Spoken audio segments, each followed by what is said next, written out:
অনেক সময় দেখা যায় গৃহস্থ ব্যক্তিদের অসুখ বিসুখ, মানসিক অশান্তি, আত্মীয় স্বজনের সঙ্গে মতবিরোধ, নানা রকম অশুভ ঘটনা ঘটতেই থাকে।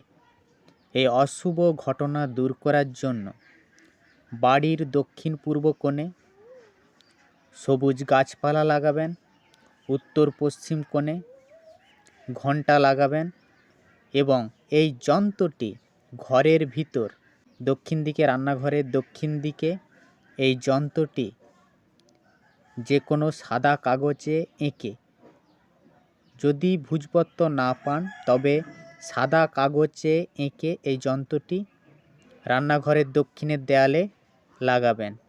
দেখবেন ঘরের মধ্যে শান্তি অবশ্যই ফিরে আসবে।